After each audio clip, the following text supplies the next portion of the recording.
Okay, sa mas minasan guys. Short review. Magkano ba sinasahod namin sa trainee visit sa Japan?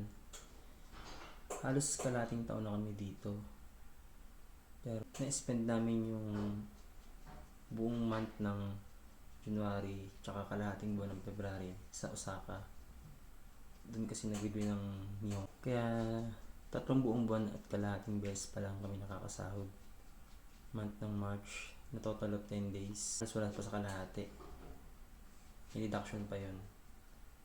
Tapos April, so far okay naman.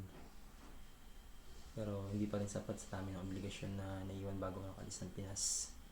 May, June. Ito nga yung payslip namin. Ito nga yung month ng May na payslip namin. Ito yung gross salary. 156,000 yen siya. Pero may deduction pa yan eh. Tapos ito na yung net salary natin. 102,000 yen. Tapos ang napapadala ko sa Pinas, naglalaro na lang sa 60k yen. In Philippine money, 22k na lang siya. Plus remittance charge, laban na bawi pa yung decision kasi kailangan ko rin na pang allowance. Ito naman yung deduction sa tubig, kuryente, tsaka bahay namin dito. Tapos ito yung mga taxes tsaka mga pension namin. Yung kabuuang deduction, 53,000 yen or mahigit 5 lapad. Monthly yan. Pwede pang tumaas. Tapos ito naman yung payslip namin ng month ng June. Sinahod namin is 156,000 gross. Yung net 107,000. Ito kasi yung time na medyo humina yung production. Tapos naging favorite pa ako ng leader namin. Kasi 1 month niya ako hindi binigyan ng OT. Kaya last month, same lang din yung naging paidala ko sa Pinas.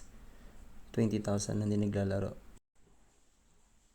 Kaya yung realizations ko minsan versus sa expectation ng nasa Pinas na baka mayaman na ako. Wish ko talaga yumaman na ako para uwi na lang ako talaga na agad ng Pilipinas. Mas pa naman ang palitan ng yen. Yung utang ko sa Pinas, abot yata ng 250,000 plus interest. Konti na lang pala talaga mayaman na ako. Sana all. Kaya sa lahat-lahat ng taong sumuporta at tumulong sa akin,